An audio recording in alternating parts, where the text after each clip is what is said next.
Oswald was at no time an agent controlled by the KGB. From the description of Oswald in the files, he doubted that anyone could control Oswald, but noted that the KGB watched him closely and constantly while he was in the USSR. He commented that Oswald had a stormy relationship with his Soviet wife, who rode him incessantly. The file also reflected that Oswald was a poor shot when he tried target firing in the USSR. Now, while E.B. Smith can be assumed to be reliable considering he is an American professor that taught for a while in Moscow and is willing to give information about Moscow to the CIA, that doesn't mean that Nikonov had to tell him the truth. But some of the little details that Nikonov mentions indicates that he probably was, that Nikonov was interested enough to see if his agency had hired or enlisted Oswald to kill the United States president. The mention that the KGB was watching Oswald while he was in the USSR also makes sense, because he was an American Marine that defected to Russia and then left Russia to come back to the United States. So I'm sure they had their suspicions about him, just as the CIA had their suspicions about him, but we'll get to that. The mention that the details of the file indicate Oswald would be hard to control makes sense considering he kind of seemed to be erratic, at least through a lot of the stories we know about him now. And of course, the mention of being a poor shot is kind of telling. Not long ago, I visited Dallas and went to the location of the shooting, and I do have to admit it's not that hard of a shot, but to hypothetically fire 3 shots that quickly at a moving target required some degree of marksmanship.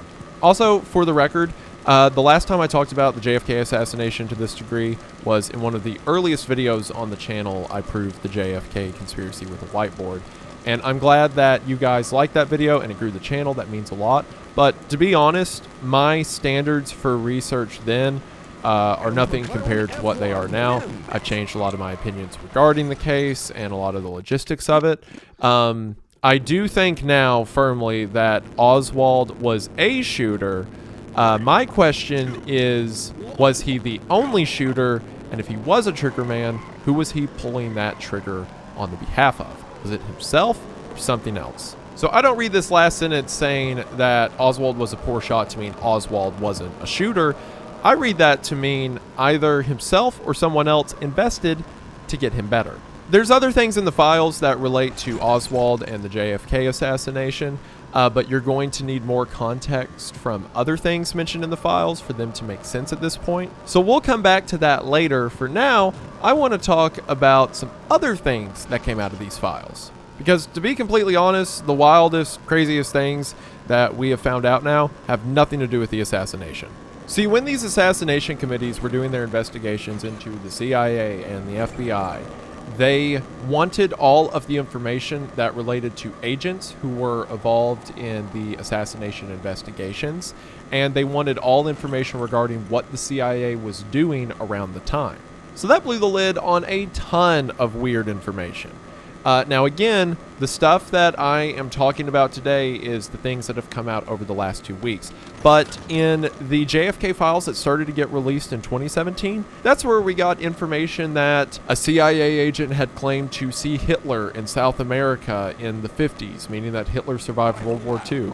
Or information about the CIA hiring women to sleep with diplomats of other countries in order to gain their favor and feed them information. So many weird shadow tactics have been revealed because of the JFK files as a whole, but again, we're just talking about the things that have come out over the last couple of weeks. I had to put a lid on this video somewhere. If I have to look at one more memo, I'm going to scream. So some of the most interesting information that's come out over the past couple of weeks is everything related to Cuba. See, the committees wanted information about what the CIA was doing, and in the early 1960s, the CIA's main concern was Cuba. From the Bay of Pigs invasion to the Cuban Missile Crisis, the CIA was trying to find a way to get Castro out of power and to cripple the economy of Cuba so that they were no longer a threat. We know from declassified documents like Operation Mongoose that the CIA was trying to kill Castro, and even attempted on a couple occasions. So while we already know that they did hate Cuba, now we know a lot of the ways how they hated Cuba. In this CIA document, which, by the way you can tell who's actually making the document you're reading is by the prefix on the record number. So if it starts with a 104, it's CIA. If it starts with a 144, that's the NSA. If it starts with a 198, that's the Army, etc. Because sometimes the agencies will be speaking to each other, or it'll be a clandestine operation, so everyone's kind of talking at once. But to know who actually maintained the record, which matters, just look at the prefix for the record. But anyway, as a lighter note, before we get into the depressing stuff, this CIA informant, while describing things that happened in Cuba in point 10, says, L1 talked about assassination of President John F. Kennedy, L1 being the informant. According to L1, in 1969, L1 personally saw Fidel Castro receive a group of U.S. radicals. Castro talked to them for 2 hours about why just one assassin could not possibly have killed Kennedy. Castro ordered a reenactment of the crime using his best marksman, and they could not duplicate what Lee Harvey Oswald supposedly did by himself. L1 said that 3 groups were involved in killing the president. 1 group of Cubans, 1 group of mafiosos, and a 3rd group of mercenaries. The 3rd group included a man with a Greek name. For one, Castro saying that one of the groups was a group of Cubans doesn't explicitly mean that Castro was involved with the assassination, because there were a bunch of groups of Cubans he had no control over or even directly opposed him. But that being said, it is hilarious to me that Castro, in 1969, 6 years after the assassination, is down in Cuba like, yeah, there's no way he did that. Absolutely not. And then he gets his best marksman together to recreate the shooting, to say that it's impossible. This man he is literally me. Now we get into the more depressing stuff you probably expected, like lying to the American press. Because it had been suspected by many around this time that several nonprofits or otherwise legitimate organizations were either just CIA fronts or were allowing the CIA to operate through them. And of course the CIA denied that, but as we see from internal memos like this one, they were lying. In this memo from the Assistant Deputy Director for Plans to the Deputy Director for Plans, in point 2, the Assistant Deputy says, early in April of 1968, the Office of the General Counsel made available to Central Cover Staff a copy of a letter and an attached list of organizations sent to the Internal Revenue Service by Mr. John Frappier of Ramparts magazine. The letter, dated April 5th, 1968, had been furnished OGC through IRS liaison channels. The letter appended a list of 145 tax-exempt organizations and indicated that all were suspected of having been funded by or having cooperated with the CIA. So in other words, this journalist put together a list of 145 tax-exempt organizations that he thinks are actually just cooperating with the CIA, and he published it in Ramparts magazine, but he also sent the list to the IRS, which, does he think that the IRS doesn't talk to the CIA? I don't know. Because sure enough, that's what happened. A liaison at the IRS sent it to the Office of General Counsel, who then sent it to the Central Intelligence Agency. It seems that the journalist wanted more information from the IRS so that he could confirm his suspicions on these groups being CIA operated.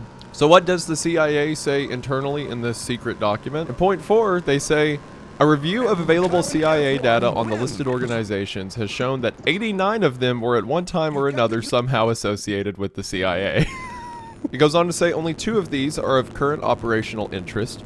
These 2 activities and 45 organizations formerly of interest to CIA were mentioned in the American press during MH-DAL. Again, a lot of this stuff is internal code words that we don't have context for, so just pretend like you know what MH-DAL means. You can also see, and it's like this for a lot of the document, how MH-DAL is written in brackets. That means at one point it was redacted. It was cut through. So earlier versions of this document probably released, but they just had the redaction. 42 other listed organizations, which were in fact associated with CIA, were not exposed during MH-DAL. We have found no evidence that 55 organizations on the list were ever directly or indirectly associated with CIA. So, hey, 55 of them? Knock it off. Oh, and then in parentheses he says, because 2 of the names on the list are successive names for the same organization, the actual total number of organizations listed is 144 rather than 145, so. But then they go on to even defeat that point, because in point 8 they say, we cannot say with complete assurance that all 55 of the apparently innocent organizations on the Ramparts list in fact never had any agency ties. It's like, look, you may have been right about 89 of them, but 55 we have nothing to do with. Probably, I think. Thankfully, the document doesn't suggest that they kill the journalist or whatever, at least not in this document. Just ends and says the headquarters that were responsible are now made aware, no further action is required. But again, we have early whistleblowers for government involvement in non-government agencies being proven correct. In our next memo within the CIA, we're given information about something known as truth tapes. In 1965, it seems that the CIA was producing these recordings that were supposed to be from independent parties, but were, again, the CIA. And they would distribute these recordings to be played at radio stations in Latin America and North America as a form of propaganda. And in this memo, we hear an update about an office that's conducting this in New Orleans. It says the current program of INCA, which is the Information Council of the Americas, is primarily concerned with the dissemination of taped recordings of anti-communist material called truth tapes to certain radio broadcasting stations in Latin America and North America for use as a weapon against communist penetration in the Americas. And the rest of the document goes on to give status updates regarding the organization, but this is more confirmation of the CIA pretending to be voices of the people. I should also mention that a lot of this isn't any new news for a ton of people, especially people who have kept up with government documents in the past several decades. There's been several documents and reports that have come out related to truth tapes. It's not like this is any huge new news. But what is huge is that this is, for one, coming directly from the National Archives, and there are now 0 redactions to this stuff. So things like names, dates, and addresses are on full display. And again, while a lot of this has come out in previous releases of the JFK files, new information is being added. So again, we're covering everything that's new this week. All right, here's where we get into the fun stuff. So this dispatch regards the Special Activities Report on J.M. Wave's relationship with Carbon-1. J.M. Wave was a CIA post that was just south of the University of Miami in southern Florida. J.M. Wave comes up a ton of these documents because it was one of the closest CIA locations to Cuba. So it plays a major role in things like the Bay of Pigs invasion and the Cuban Missile Crisis. And Carbon-1 is a code name for a journalist at the Miami Herald who was working with the CIA. What does the CIA say about him? Well, in the introduction to this paper, they say, the recommendation was made that J.M. Wave be given approval to contact the major South Florida news media in an attempt to work out a relationship with these news media which would ensure that they did not turn the publicity spotlight on those QBARC activities in South Florida which might come to their attention. QBARC is an internal reference to the CIA itself. So the CIA was communicating and making relationships with journalists so that the journalists would not talk about what the CIA was doing. Thus, when a relationship was established with Carbon-2, it was carefully cultivated in order that J.M. Wave might be able to use this contact at the Identity 3. Identity 3 means a newspaper publishing or like news outlet, as a means of achieving the objective of having a relationship with the Identity 3, which would simultaneously ensure the security of J.M. Wave's operations and give J.M. Wave an outlet into the press, which could be used for surfacing certain select propaganda items. So not only to keep the news from talking about them, but to get the news to talk about what we want them to talk about. If anyone ever calls me a conspiracy theorist again, I'm gonna punch him. In point 2, it says, in this review, Carbon-2 pointed out that it was the policy of the Identity 3, again a news outlet, that it would take no action which would purposefully embarrass QBARC or its South Florida operations. So that is a supposedly freely spoken American press outlet saying that they would never do anything to hurt the CIA. As a result, if any embarrassing items relative to QBARC's operations in South Florida did come to the attention of the Identity 3, this material would be brought to Rootman's immediate attention. Rootman is a code for the CIA agent who's operating with them directly. The point was also made that Carbon-1 should not press for the obtaining of classified information, but he should be alert to steering tips which Rootman might furnish him on fast-breaking news stories. Carbon-1 indicated that he understood the frame of reference which had been outlined by Carbon-2. These are two journalists at the same place. This frame of reference has prevailed through J.M. Wave's relationship with Carbon-1 during the period of December of 1962 to March of 1964. So they can't ask for any classified information, but they need to tell the CIA when something important happens. It's so weird reading this stuff and kind of peeking behind the veil because they just say everything outright. Like in point 5, it says operational support. On occasion, AM-Carbon-1 is used to carry out certain operational support tasks. In such instances, AM-Carbon-1 makes his inquiries or carries out the required action within the context of his normal journalistic activities. The use of AM-Carbon-1 for operational support tasks enables JM Wave to harness the investigative facilities of the Identity 3. Several examples of how AM-Carbon-1 has been used in operational support tasks are outlined below. And it goes on to list a ton of useful information that has been passed on to the CIA through this asset. And some of this you may be thinking is fine, and there are some instances. Like there's a case where AM-Carbon-1 told the CIA that there were reports of Cubans hiding missiles in caves near U.S. soil. So some stuff like that, it's like, I get it, I understand why the press would pass that along. But in other cases, it's just to cover their own skin. Like here it says that in October of 1963, AM-Carbon-1 informed JM Wave about the flood of telephone calls which were being received at the Identity 3 relative to so-called Cubark vessels which were located in South Florida waters. And a couple things to note.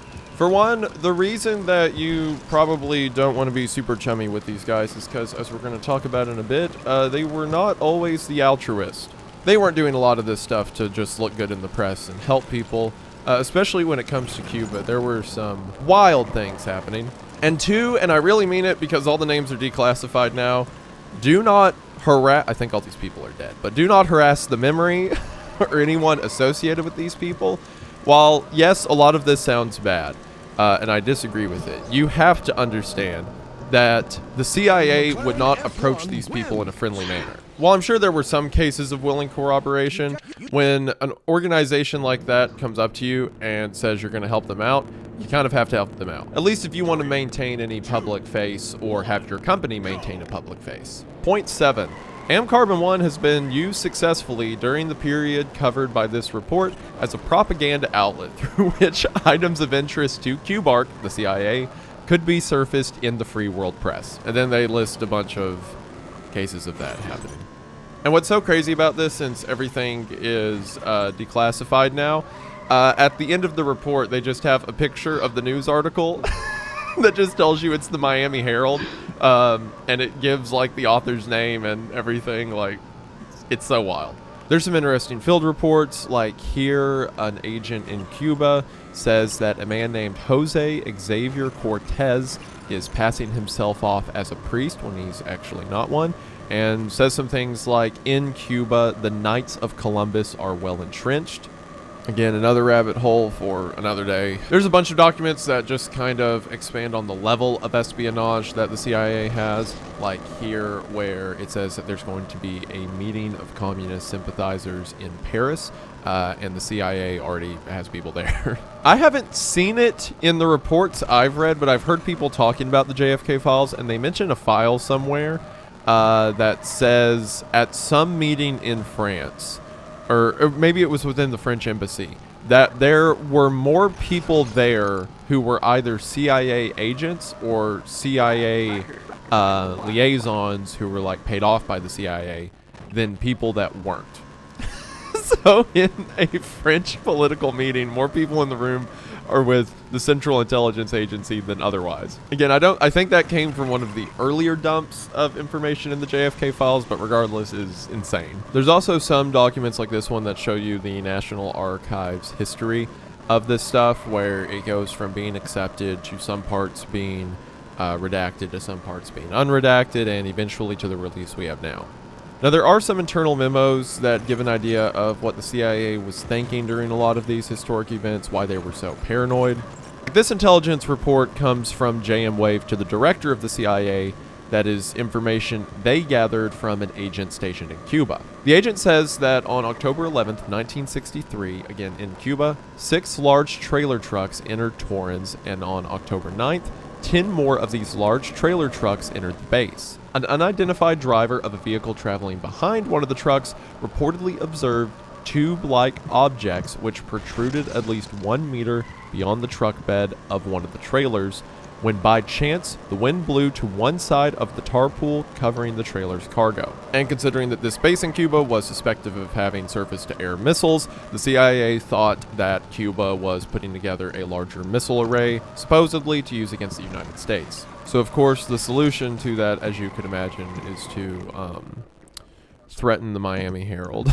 Speaking of weird things that the CIA did involving Cuba, this one is wild. Okay, so for context, in May of 1959, the new China News Agency opened an office in Havana in the El Medico building, which is occupied partly by business concerns and partly used for residential apartments. So China puts a news agency in Havana inside of a building that has some apartment rooms in it. Well, the CIA can't let that happen, so it says, shortly thereafter, the Havana station, talking about the CIA station in Havana, obtained the concurrence of Ambassador Bonzel and Miss Carolyn O. Stacy, an embassy employee, to mount an audio operation against the new China News Agency through the wall of the adjacent apartment in which Miss Stacy lived. So in November of 59, it says they installed a microphone and tape recorder inside of Miss Stacy's apartment to listen to the news agency next door. But by 1960, the Chinese news agency had expanded to more parts of the apartment building,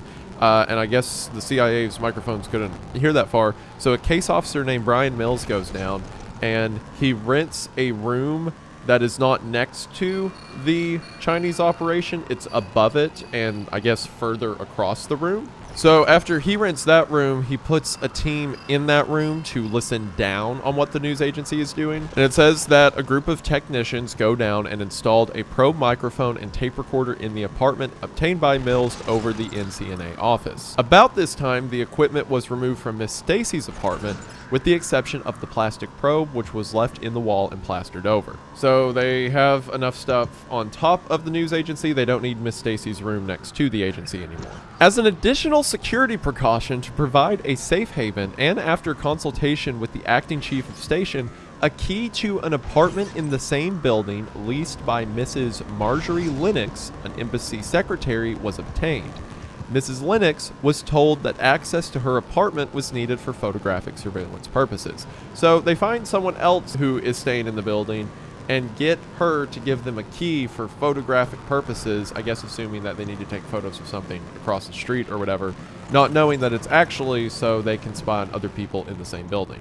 So they're lying to even the people who are giving them a safe haven. But then things get complicated because it says that the owners of the building were canceling subleasers' contracts and recalling leases. So in other words, they'd probably have to vacate the space soon. So they decide, well, if we can't be in the room, we'll just install transmitters in the room, and then we'll just set up a listening post nearby, and someone else will be living in that space, but we'll still be spying out of it. So they send another 3-man team to Havana to install all this stuff. But then, on September 14th, at midnight, someone who, I'm not kidding, their name is Christ, was one of the technicians working on the apartment, says, failed to keep a scheduled appointment with NEAT. At 1 a.m. on the 15th of September, the apartment of Mrs. Lennox was entered into and searched by Cuban authorities, and she was taken into custody. So the first girl who they were using as a listening post originally, she gets arrested because I guess they get privy to what's going on here, the Cuban authorities. But then it says at 3:40 the next day, September 15th, NEAT, the stay-behind agent, and his wife were picked up by the Cuban authorities and detained. So everyone who was installing these microphones got arrested. Christ failed to have an appointment with NEAT, and therefore Lennox was arrested. Completely unreadable by modern standards. And at the time of writing this, the agents are still under arrest. So I think NEAT's actually a typo. I think it's Nest, but I'm going to keep saying NEAT. And point 8, it says, according to articles in the Cuban papers, the 3 technicians were arrested while in the apartment over the NCNA office and completing the installations of the equipment. The press article adds that the keys to Mrs. Lennox's apartment was found on one of the technicians who identified the apartment to which it belonged. All Cuban press releases have referred to the men by alias and have not identified them as government or agency employees, so thank God. They can be in jail, that's fine, but as long as they don't know we hired them. It is unclear at present what story has been agreed upon by the technicians and station personnel to be used in the event that they were caught. While being interrogated with Neat, Christ indicated that Neat was his boss, and Neat consistently denied any knowledge as to why he was being held. The sublease for the apartment in which the men were caught is in the name of the stay-behind agent, the original lease being in the name of Mills, the FE Division's case officer. So everything's like 5 degrees of separation removed, so it doesn't tie back to the agency. So a lot of the rest of the document talks about what's to be done with these agents because they're effectively being charged with espionage against China, and the CIA is talking internally about they don't really know if they can do anything for them without, you know, revealing that the CIA was involved, and they can't let that happen because then that's like, you know, an act of war. There's a funny note at the end where it says, insofar as the families are concerned, one of the technicians is a bachelor presently on home leave between tours in Japan. His father, a cook in a diner in the Boston area, has been contacted by the Office of Security, and he will get in touch with security if he receives any inquiries on the matter. So it's like, okay, we've notified the one's dad. The other one, it says in point 13, the wives of the other 2 technicians have been told what has happened and are being contacted at least once daily by TSD staffers and their wives who have been briefed on the situation. A conference with the 2 wives was held on September 19th to go over the whole situation and determine if there was any personal problems on which the agency could be of help. For the time being, the wives are telling their neighbors that their husbands are on a trip. The story will be adjusted depending on what course of action the Cuban government takes, whether the aliases remain unbroken, and whether recognizable photographs of the individuals are released to the press. The 2 wives so far have been taking the bad news exceedingly well. Hey, so we hired your husband to go set up a listening post at the Chinese embassy in Cuba, and they both got arrested. And we can't really do anything about it because, like, oh no, the CIA, am I right? So if you could tell all of your neighbors that they're on vacation or cheating on you or something, I don't know. And we'll keep doing that lie unless the Cuban government posts their face, and then we'll say they're like traitors or something. Is that okay? And the wives are like, yeah. This is so insane. I swear. Like, if so much of the stuff in here is like, if you wrote it into a movie, it would be too unbelievable. There is an attached reply that talks about the task of getting these guys out of custody, but sadly the file is so corrupted it's hard to read. In mission, I believe it says the 145th or 1045th operational evacuation and whatever group provides black air transportation something to CONUS, the continental United States, to the designated area. So it sounds like they were trying to do a black air operation, which essentially means an off-the-books air operation to get these guys out of Cuba. So it looks like from the skewed text that a flight out of Mexico was being used, and in the rest of the text, it says that they're putting together a C-45 to transport these guys out of Cuba and then get them back to the United States in 15 hours. So surprisingly, they didn't just leave them there for whatever that's worth. I don't know how they got them out of custody and onto a runway to get into a C-54 to get to Mexico, but whatever. Documents like this kind of give you an idea into what the CIA was doing in the 50s and 60s, and it's also just a really wild story that would be hard to believe had it not come directly from the CIA's own office. Because from using people's rooms to spy on people in the building and then having these secret flights to get people out of the country, it's really wild stuff. It'd be cool if they were, you know, cool. Some documents like this one just indicate that the CIA had plants near people like Che Guevara, as you could probably imagine. Similar to the thing mentioned earlier about Rampart doing a piece on companies that are actually CIA fronts or have CIA ties. This document talks about a business called Ace Marine Survey Incorporated that is actually a JM Wave cover facility. In the description for this business, it says this is a Florida corporation established by and under the control of JM Wave and certified to do business in Florida. Ace Marine Survey Incorporated was formerly known as Ace Cartography Company, a corporation which had been certified to do business in Florida on the 11th of June, 1962. This corporation was amended on November the 4th of 66 to its new name, Ace Marine Survey. Ace Marine Survey